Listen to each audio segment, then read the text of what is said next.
ফ্যাসিবাদ, উগ্রবাদ ও চরমপন্থা প্রতিরোধের আহ্বান। প্রতিহিংসা প্রতিশোধের রাজনীতি চান না তারেক রহমান।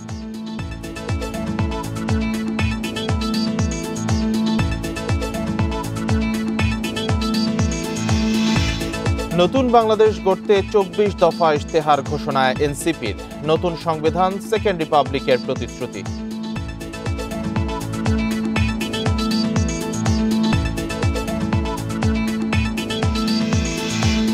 নির্বিচার গুলি চলাতে পারেনি জুলাই যোদ্ধাদের। স্বৈরশাসনের বিরুদ্ধে রাজপথে নেমে আসে সব শ্রেণী পেশার মানুষ।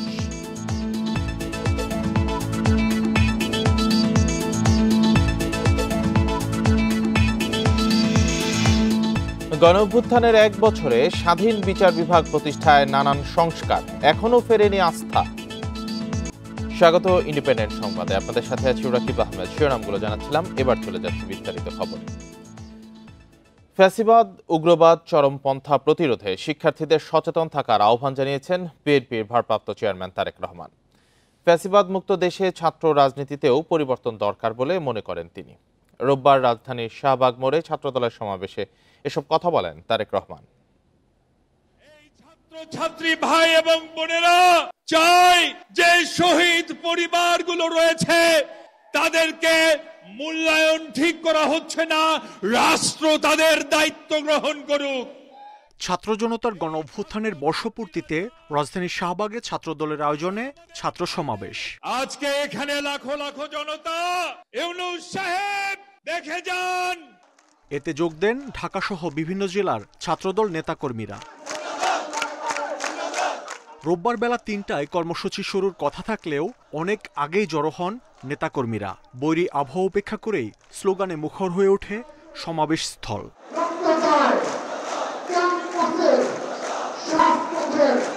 নেতাকর্মীদের ঢল শাহবাগ ছাপিয়ে ছড়িয়ে পড়ে মৎস্য ভবন, কাটাবন, টিএসসি সহ আশপাশের এলাকায়।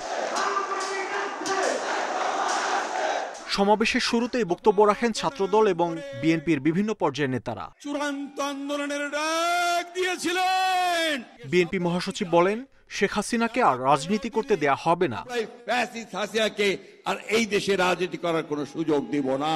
তারুণ্যের প্রথম ভোট ধানের শীষের জন্য হোক। বিএনপির ভারপ্রাপ্ত চেয়ারম্যান বলেন, ফ্যাসিবাদ মানুষের ভোটাধিকার কেড়ে নিয়েছিল, তারা যাতে আর ফিরতে না পারে সে বিষয়ে সবাইকে সজাগ থাকতে হবে। ফ্যাসিবাদ, উগ্রবাদ, চরমপন্থার উৎখাত কিংবা পুনর্বাসন ঠেকাতে শিক্ষার্থীদেরকে অবশ্যই সচেতন থাকতে হবে। তারেক রহমান বলেন, দেশ বিদেশে কর্মসংস্থান সৃষ্টির লক্ষ্যে ক্ষমতায় গেলে কারিগরি শিক্ষায় জোর দেবে বিএনপি। জনগণ চায় রাজনীতির গুণগত পরিবর্তন। সুতরাং আসো, কথামালার রাজনীতি নয়, বরং আমরা শুরু করি মানুষের জীবন মান উন্নয়নের রাজনীতি। সমাবেশে ৯ দফা দাবি তুলে ধরেন ছাত্রদল সভাপতি। জানান, ডাকসু সহ সব ছাত্র সংসদ নির্বাচনে অংশ নেয়ার কথা।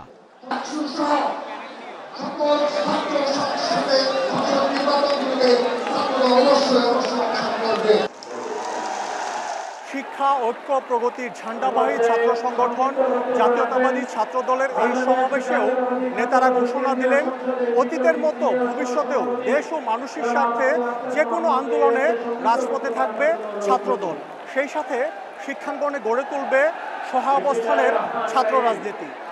মাহমুদ শরীফ, ইন্ডিপেন্ডেন্ট নিউজ, শাহবাগ, ঢাকা। রাজধানীর শাহবাগে ছাত্রদলের সমাবেশ ছিল উৎসব মুখর। রোববার সকাল থেকে বিভিন্ন জেলা থেকে সমাবেশ স্থলে জড়ো হন নেতাকর্মীরা।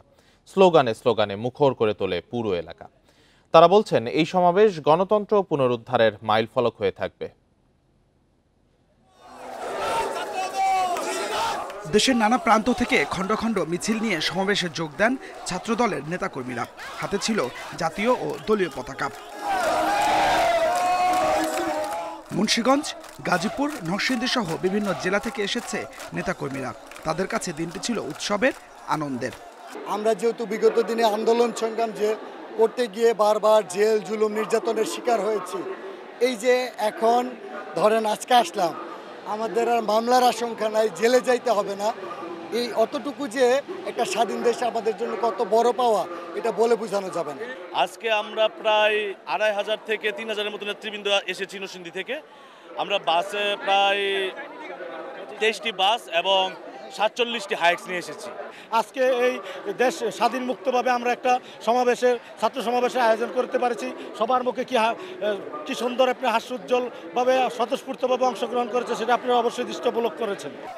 ছাত্রদল নেতাকর্মীরা বলছেন, এই সমাবেশ গণতন্ত্র পুনরুদ্ধারের মাইল ফলক হয়ে থাকবে। তাদের সবার অপেক্ষা জাতীয় নির্বাচনের। যে কটা নির্বাচনী আসন আছে, 3টি আসন, সেই 3টি আসনে মুন্সিগঞ্জ জেলা ছাত্রদল অতন্ত্র প্রহরী ভূমিকা রাখবে, যাতে ফ্যাসিস্ট সরকারের বা কোনো প্রোপাগান্ডা মব সৃষ্টি করতে না পারে। ছাত্রদল সবসময় ভালো কাজের মধ্যে সাধারণ জনগণের পাশে সবসময় ছিল। আমরা সবসময় সাধারণ জনগণের পাশে থাকতে চাই, সাধারণ মানুষের জন্য কাজ করতে চাই। শাহবাগ মোড় ছাপিয়ে ঢাকা বিশ্ববিদ্যালয় মৎস্য ভবন পর্যন্ত ছড়িয়ে পড়ে নেতাকর্মীরা। Adilur Rahman, independent News, Dhaka. নতুন সংবিধান প্রণয়ন ও সেকেন্ড রিপাবলিক সহ ২৪ দফার ইশতেহার ঘোষণা করেছে এনসিপি। রোববার বিকেলে কেন্দ্রীয় শহীদ মিনারে ইশতেহার ঘোষণা দেন দলের আহ্বায়ক নাহিদ ইসলাম। এ সময় র্যাব বিলুপ্ত এবং গোয়েন্দা সংস্থাকে রাজনৈতিক হাতিয়ার হিসেবে ব্যবহার বন্ধে আইনি কাঠামো তৈরির দাবি জানান নেতারা।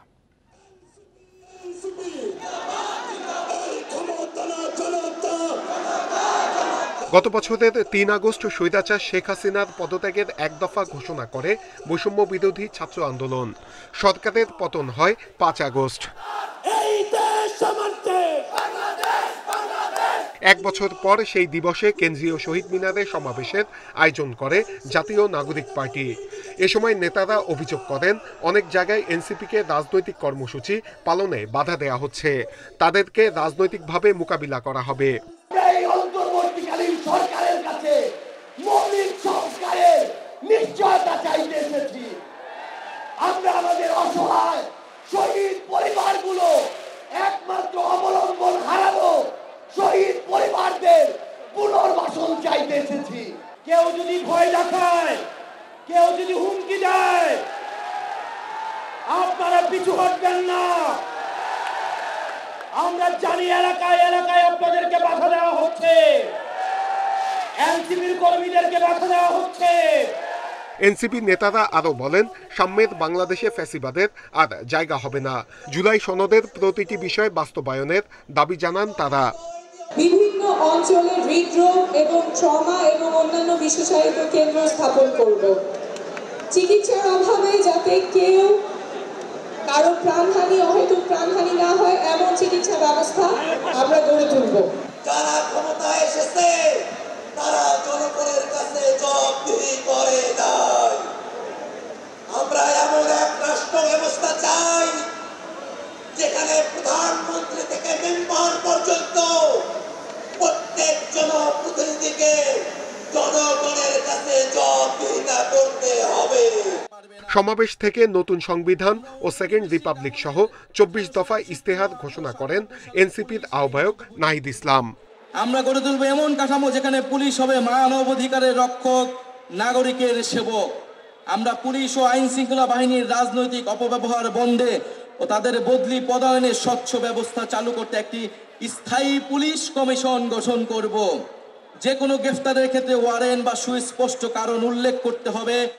জুলাই গণঅভ্যুত্থানে হত্যাকাণ্ডের বিচারের গতি নিয়ে ক্ষোভ জানান এনসিপি নেতাকর্মীরা। স্বপ্নের নতুন বাংলাদেশ গড়ি। নূরে আলম, ইন্ডিপেন্ডেন্ট নিউজ, ঢাকা। জুলাই ঘোষণাপত্র পাঠ অনুষ্ঠানে সারা দেশ থেকে ৮ জোড়া ট্রেনে করে রাজধানীতে আসবে ছাত্র জনতা। বিশেষ ট্রেনগুলো পরিচালনার জন্য সূচি তৈরি করা হয়েছে। এসব ট্রেনের ভাড়া পরিশোধ করবে মুক্তিযুদ্ধ বিষয়ক মন্ত্রণালয়। রেলপথ মন্ত্রণালয় জানায়, জুলাই ঘোষণাপত্র পাঠ অনুষ্ঠানে অংশ নিতে আসা ছাত্র জনতার জন্য ট্রেন ভাড়া করার বিষয়ে রোববার জুলাই গণঅভ্যুত্থান অধিদপ্তর চিঠি দেয় মুক্তিযুদ্ধ বিষয়ক মন্ত্রণালয়কে। এরপর তারা প্রয়োজনীয় ব্যবস্থা নিতে রেলপথ মন্ত্রণালয়কে চিঠি দেয়। চিঠির পর ৮টি বিশেষ ট্রেনের ব্যবস্থা করা হয়।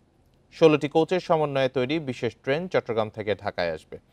এই ট্রেনের জন্য রেল কর্তৃপক্ষ ভাড়া নির্ধারণ করেছে ৭ লাখ টাকার কিছু বেশি। এছাড়া গাজীপুরের জয়দেবপুর থেকে আরেকটি বিশেষ ট্রেন চলবে ৮টি কোচ নিয়ে। এরকম রাজশাহী, সিলেট ও রংপুর থেকেও ট্রেনে রাজধানীতে আসবে ছাত্র জনতা।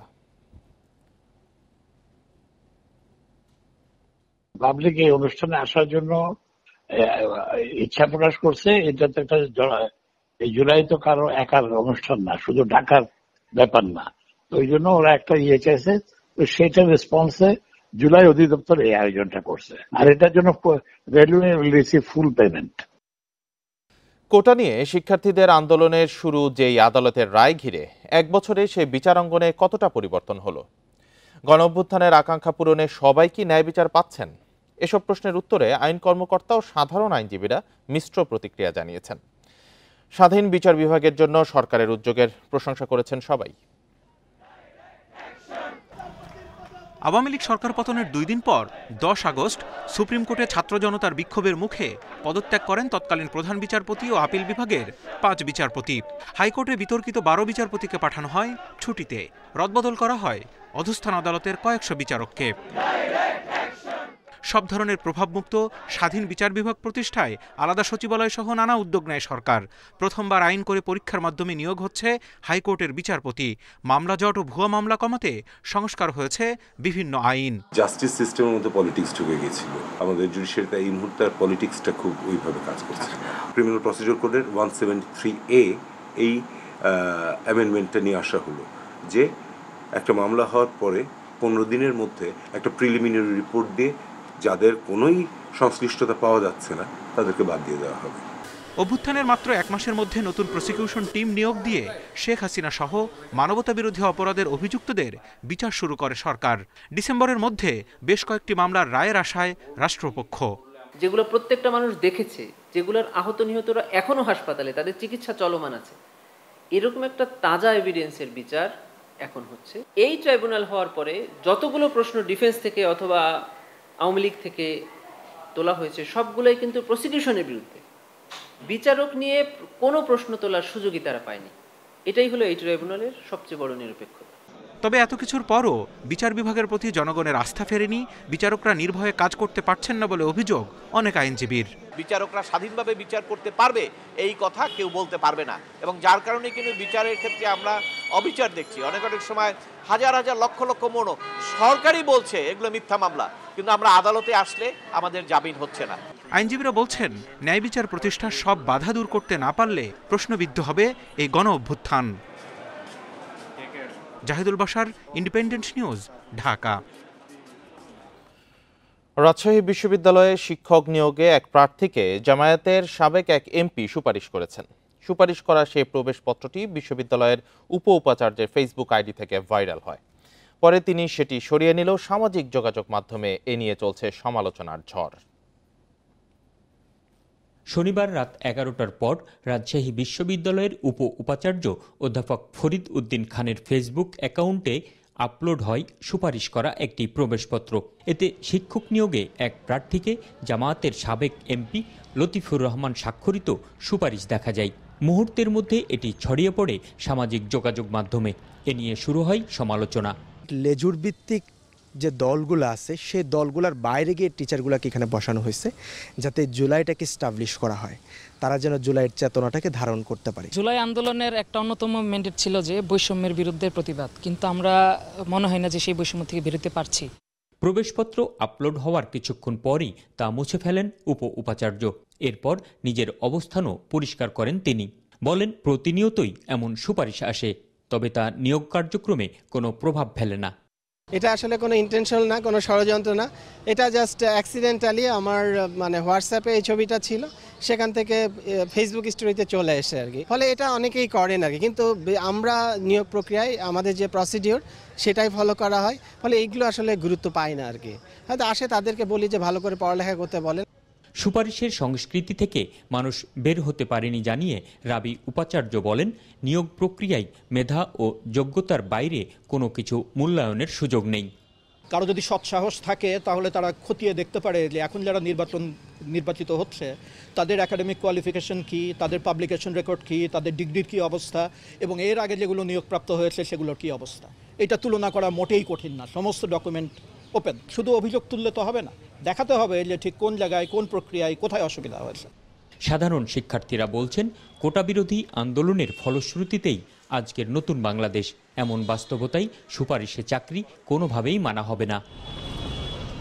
Ahsan Habib Apu, independent news, Rajshahi. মার্কিন যুক্তরাষ্ট্রের পাল্টা শুল্ক কমানোর পর ফিরতে শুরু করেছে স্থগিত হওয়া ক্রয়াদেশ। এতে দেশের রপ্তানিকারকদের পাশাপাশি যুক্তরাষ্ট্রের ক্রেতাদের মধ্যেও স্বস্তি ফিরেছে। উদ্যোক্তারা বলছেন, এক মৌসুমে কিছুটা বিক্রি কমলেও দীর্ঘমেয়াদী ব্যবসা বাড়ানোর সুযোগ রয়েছে। দীর্ঘ আলোচনার পর গত শুক্রবার বাংলাদেশের জন্য 20% পাল্টা শুল্ক নির্ধারণ করে মার্কিন যুক্তরাষ্ট্র। শুল্কের নতুন হার চীন ও ভারতের তুলনায় কম। এতে যুক্তরাষ্ট্রের বাজারে বাংলাদেশের প্রতিযোগিতা সক্ষমতা আরও বেড়েছে বলে মনে করেন সংশ্লিষ্টরা। মার্কিন বাজারে বছরে প্রায় $840 কোটি পণ্য রপ্তানি করে বাংলাদেশ, যার মধ্যে প্রায় $700 কোটি পোশাক পণ্য। পোশাক রপ্তানিকারকরা বলছেন, শুল্কের নতুন হার ঠিক করার পর ক্রয়াদেশ স্থগিত করা ক্রেতারা আবার যোগাযোগ শুরু করেছেন। তাদের আশা কোনো ক্রয়াদেশ বাতিল হবে না, বরং প্রতিযোগী চীন, ভারত থেকে বাংলাদেশে আসার ভালো সম্ভাবনা তৈরি হয়েছে। যেহেতু অন্যান্য দেশের শুল্ক একই পর্যায়ে আছে, তো বাংলাদেশের সাথে যে সম্পর্ক ছিল সেই সম্পর্ক এবং অনেক দিনের আমাদের অভিজ্ঞতা, প্রাইস সবকিছু মিলে অর্ডার চলমান থাকবে বলে আমরা আশা করি। শুল্ক নিয়ে প্রাথমিক স্বস্তি মিললেও টেকসই সুফল পেতে কূটনৈতিক অর্থনীতিতে জোর দেওয়ার পরামর্শ অর্থনীতিবিদদের। পাশাপাশি সক্ষমতা বৃদ্ধি ও পণ্য বৈচিত্র্যকরণের তাগিদ তাদের। ভবিষ্যৎ বাণিজ্য কূটনীতি বলে দিবে আসলে সেই জায়গায় বাংলাদেশ এখন যেভাবে ভূমিকা রাখতে পেরেছে, ভবিষ্যতেও সেই জায়গাটা যদি প্রতিযোগিতার জায়গাটার সক্ষমতার জায়গাটা যদি ধরে রাখতে পারে, তাহলে বাংলাদেশ একটা সার্টেন যে গেইন পাবে। রপ্তানি বাণিজ্যে ভালো করতে উৎপাদনশীলতা বাড়ানোর পাশাপাশি বন্দরে সক্ষমতা বৃদ্ধি, নিরবিচ্ছিন্ন বিদ্যুৎ ও গ্যাস সরবরাহ নিশ্চিত করার আহ্বান বিশেষজ্ঞদের। Shahid Ahmed, independent News, Dhaka. 3 দফা দাবিতে অনির্দিষ্টকালের কর্মবিরতি পালন করছে সুনামগঞ্জ জেলা সড়ক পরিবহন শ্রমিক ঐক্য পরিষদ। রোববার রাত 8টা থেকে কর্মবিরতি পালন করায় সারা দেশের সাথে সুনামগঞ্জের বাস চলাচল বন্ধ রয়েছে। ফলে ভোগান্তিতে পড়েছেন পর্যটক সহ সাধারণ যাত্রীরা। জেলা সড়ক পরিবহন শ্রমিক ঐক্য পরিষদের সাধারণ সম্পাদক নুরুল হক জানান, পরিবহন শ্রমিককে মারধর ও গাড়ি ভাঙচুরের প্রতিবাদ, পরিবহন শ্রমিক দেলোয়ারের মুক্তি এবং শ্রমিক নেতা আনোয়ারের উপর হামলাকারীদের বিচারের দাবিতে অনির্দিষ্টকালের কর্মবিরতির ডাক দিয়েছেন তারা। দাবি না মানলে কর্মবিরতির অব্যাহত রাখার কথা জানান তিনি। এদিকে কর্মবিরতির কারণে রোববার রাতে ঢাকার উদ্দেশ্যে কোনো ধরনের দূরপাল্লার পরিবহন ছেড়ে যায়নি। হঠাৎ কর্মবিরতিতে চরম ভোগান্তিতে পড়েছেন পর্যটক সহ যাত্রীরা। এর আগে রোববার সকালে সুনামগঞ্জ বিজ্ঞান ও প্রযুক্তি বিশ্ববিদ্যালয়ের শিক্ষার্থীরা একজন বাস শ্রমিককে মারধর ও বাস ভাঙচুর করে।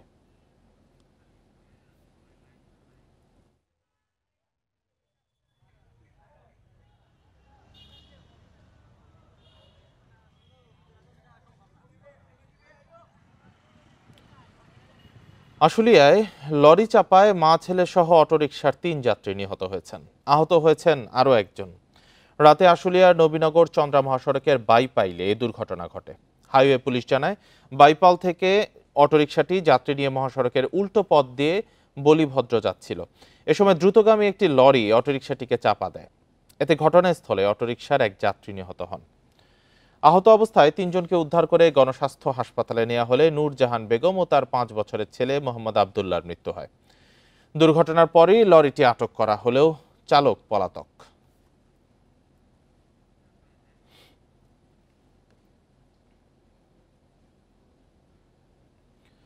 ব্রাহ্মণবাড়িয়ার বিজয়নগরে অটোরিকশার সাথে সংঘর্ষে 2টি মোটরসাইকেলের 4 আরোহী নিহত হয়েছেন।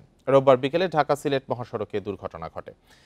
হাইওয়ে পুলিশ জানিয়েছে, রোববার বিকেলে রামপুর এলাকায় ব্রাহ্মণবাড়িয়াগামী মোটরসাইকেলের সাথে মাধবপুরগামী মোটরসাইকেল ও সিএনজি অটোরিকশার সংঘর্ষ হয়।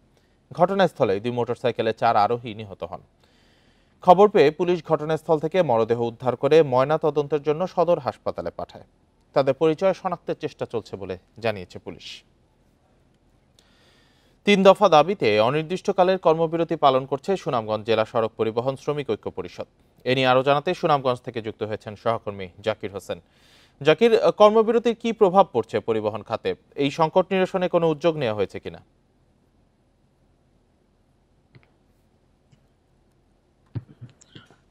দেখুন, গতকালকে সন্ধ্যার সময় থেকেই হঠাৎ করেই পরিবহন যে শ্রমিকরা সুনামগঞ্জ জেলার প্রত্যেকটি শ্রমিক ইউনিয়ন কিন্তু কর্মবিরতির ডাক দিয়েছে, যার ফলে যান চলাচল একেবারেই বন্ধ রয়েছে। সারা দেশের সাথে সুনামগঞ্জের যোগাযোগ ব্যবস্থা বন্ধ রয়েছে। তো প্রভাব আসলে গত রাত্রে থেকে আমরা দেখেছি, বিশেষ করে ঢাকা, সুনামগঞ্জ থেকে যে ঢাকা সহ দেশের বিভিন্ন প্রান্তে যেসব বাসগুলো যায়, সেই সব বাস কিন্তু ছেড়ে যায়নি।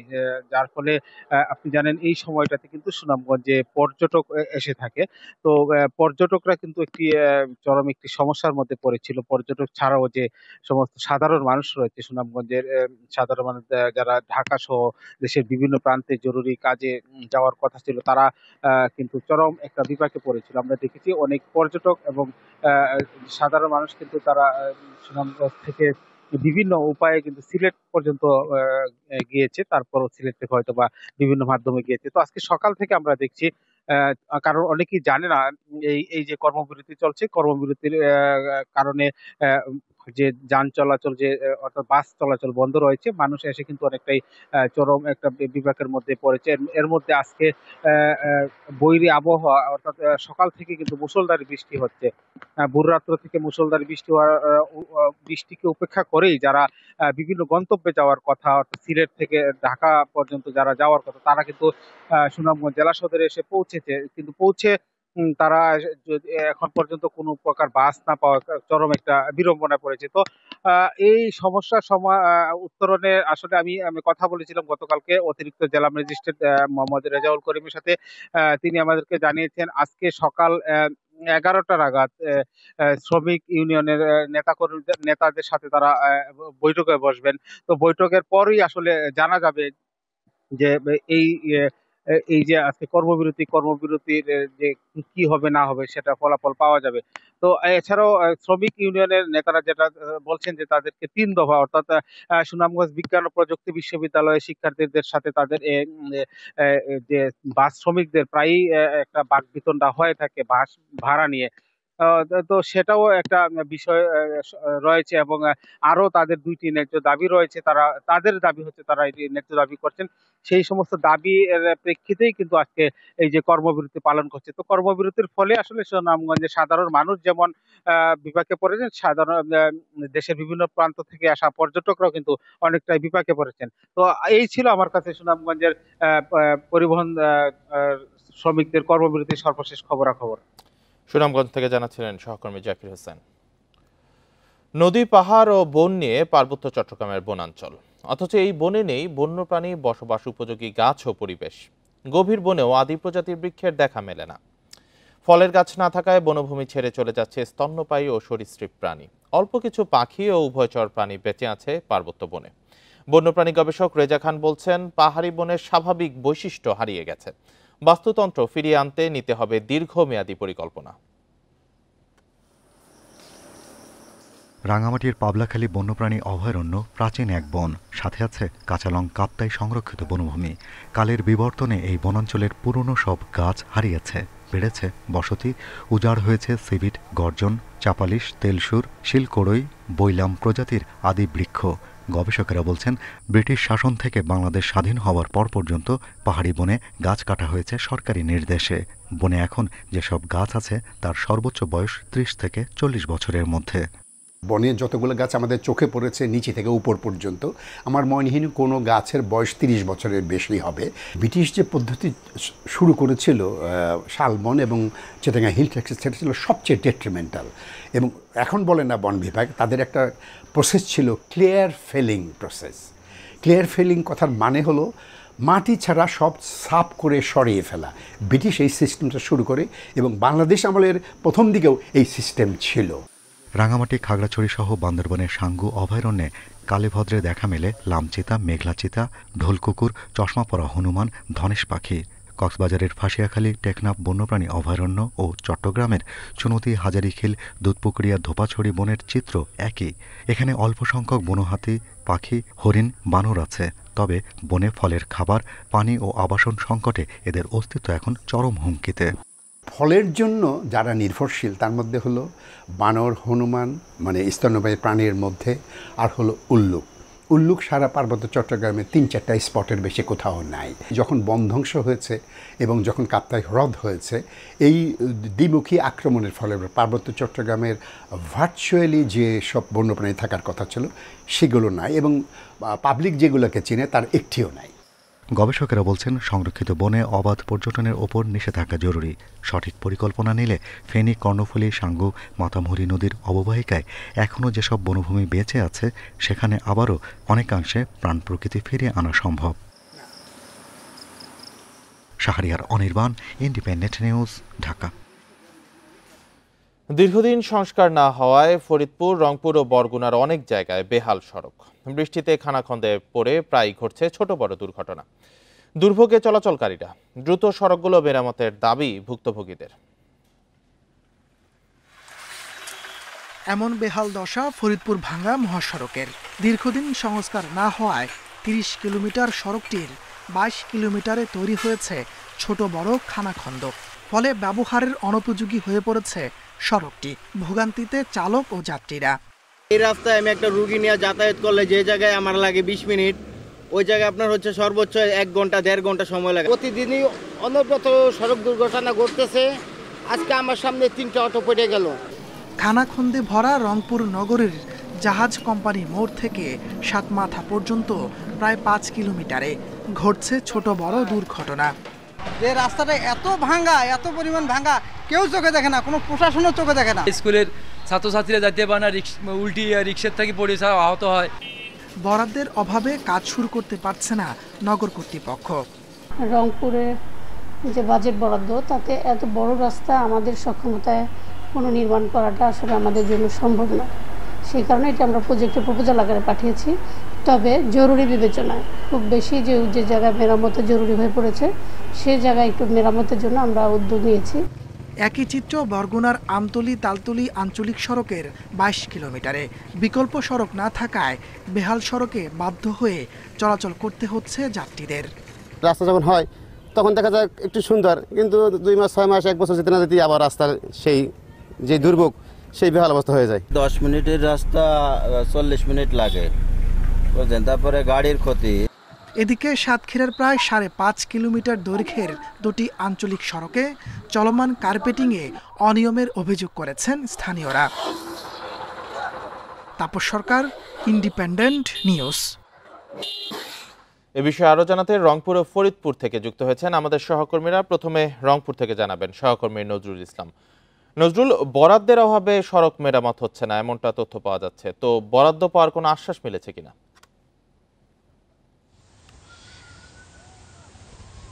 ভাই, রাস্তার রিপোর্টের সাথে কি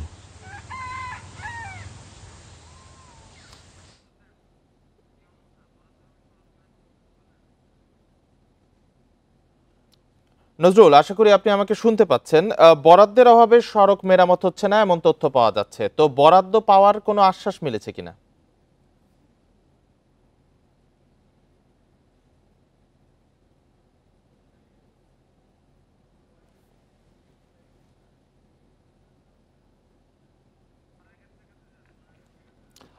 নজরুল ইসলামের সাথে আমাদের সংযোগটি বিচ্ছিন্ন হয়ে গেছে। আমরা এবার ফরিদপুরে আমাদের সহকর্মী এস.এম. মাসুদুর রহমানের কাছে যাচ্ছি। মাসুদুর রহমান, ফরিদপুর ভাঙ্গা সড়কটি গুরুত্বপূর্ণ একটি সড়ক, তো এই সড়কটি মেরামতে কর্তৃপক্ষের কাছে গুরুত্ব পাচ্ছে না কেন? পাশাপাশি দুর্ভোগের চিত্রটি জানাবেন এই সড়ক ব্যবহারকারীদের। আসলে ফরিদপুর ভাঙ্গা যে সড়কটি, এটি মহাসড়কে সড়ক রয়েছে। এই মহাসড়কটি দিয়ে পদ্মা সেতু হয়ে দক্ষিণ পশ্চিম অঞ্চলের বেশ কিছু জেলার যানবাহন যাতায়াত করে। এছাড়া ফরিদপুর বরিশাল মহাসড়কে এটা নামকরণ আছে, যে কারণে এই মহাসড়কটি দীর্ঘদিন ধরে খানাখন্দে ভরে গেছে। সম্প্রতি এই বৃষ্টিতে গত ১-২ মাসে এই রাস্তাটির আরো বেহাল দশা হয়েছে। আমি যদি একটু সচিত্রে দেখাতে চাই যে ফরিদপুর শহর থেকে ভাঙার যে ৩০ কিলো রাস্তা মহাসড়ক, এই মহাসড়কের প্রায় ২২ কিলো রাস্তাতেই এই প্রচুর খানাখন্দে ভরে গেছে। বৃষ্টির কারণে সেই খানাখন্দের ভিতরে পানি জমে আছে। পানি জমে থাকার কারণে এই সড়কের যান চলাচল একেবারেই অনুপযোগী হয়ে পড়েছে। আমি কথা বলেছি ফরিদপুর সড়ক ও জনপথ বিভাগের নির্বাহী প্রকৌশলী খালিদ সাইফুল্লাহ সর্দারের সাথে তার কাছে জানতে চাইছি সড়কটি মেরামত বা স্থায়ী কোনো উপযোগী ভাবে যাতায়াতের সুব্যবস্থার ব্যাপারে কি ধরনের ব্যবস্থা নিয়ে আছে। তিনি বলেছেন যেহেতু সড়কটি 4 লেন প্রকল্পের আওতায় 2017-18 সালে একনেক থেকে পাশ করার পর থেকে সরকারিভাবে জমি অধিগ্রহণের কার্যক্রম শুরু করে 500 কোটি টাকা সরকারের রাজস্ব খাতে থেকে এলএ শাখায় দেওয়া হয়, কিন্তু জমি অধিগ্রহণ না থাকায় এই রাস্তাটি বড় ধরনের কোনো সংস্কার কাজ শুরু করে নাই। কিন্তু সম্প্রতি রাস্তাটি এতটাই বেহাল দশা হয়ে পড়ায় সম্প্রতি কিছু মেরামতের জন্য 49 কোটি টাকায় সড়কটির মেরামতের কাজ শুরু করে, যে কাজটি ইট এই মহাসড়কে ইটের মাধ্যমে সংস্কার করা হচ্ছে। এই ইটের সংস্কারে তেমন একটা কাজ আসছে না বলে জানাচ্ছেন এই ব্যবহারকারীরা। আর এই সড়কে যেখানে 50 মিনিটে ফরিদপুর থেকে ভাঙ্গা যাতায়াত করা যায়, সেখানে প্রায় 1.5 থেকে 2 ঘন্টা সময় লাগছে। এছাড়া প্রতিটি যানবাহন এই চলাচলের কারণে যানবাহন দুর্ঘটনার শিকার হচ্ছে, পাশাপাশি যানবাহন বিকল হচ্ছে, টায়ার, সাসপেনশন, রিং সহ বিভিন্ন যন্ত্রাংশ ভেঙে পড়ছে, ব্যাপকভাবে ক্ষতি হচ্ছে এই মহাসড়কে। বর্তমানে এই মহাসড়কটির যে সংস্কার কাজ, সেই সংস্কার কাজে কোনো কাজে আসছে না, কারণ বৃষ্টির কারণে যে ইটের মাধ্যমে যে সোলিং এর কাজ করা হচ্ছে তেমন একটা কাজ আসছে না। যদি রাস্তা পূর্ণভাবে সংস্কার করতে হয় তাহলে সড়ক বিভাগ বলছেন যে বৃষ্টি চলে যাওয়ার পরে বিটুমিনের কাজ করা সম্ভব, তখন হয়তো রাস্তাটা আরো একটু সংস্কার করলে তখন ব্যবহার উপযোগী হবে। পাশাপাশি যদি 4 লেনের প্রকল্পের কাজ শুরু করে শেষ না হওয়া পর্যন্ত হয়তোবা এই সড়কটি মানুষের এবং যানবাহন চলাচল এই সংকটটা চলবে ঠিক না হওয়া পর্যন্ত। মাসুদুর রহমান আপনি সাথে থাকবেন। আমরা আবারও একটু ফিরে যাচ্ছি নজরুল ইসলামের কাছে। নজরুল, আপনাকে যেটি জানতে চাই যে বরাদ্দের অভাবে সড়ক মেরামত হচ্ছে না, তো সেক্ষেত্রে বরাদ্দ পাওয়ার কোনো আশ্বাস মিলেছে কিনা? আর এই ছিল এখনকার সংবাদ। ইন্ডিপেন্ডেন্ট টেলিভিশনের সব খবর আরো বিস্তারিত জানতে চোখ রাখুন ফেসবুক, ইউটিউব, এক্সে। এতক্ষণ যারা সাথে ছিলেন ধন্যবাদ সবাইকে। আমন্ত্রণ আমাদের পরের আয়োজনে।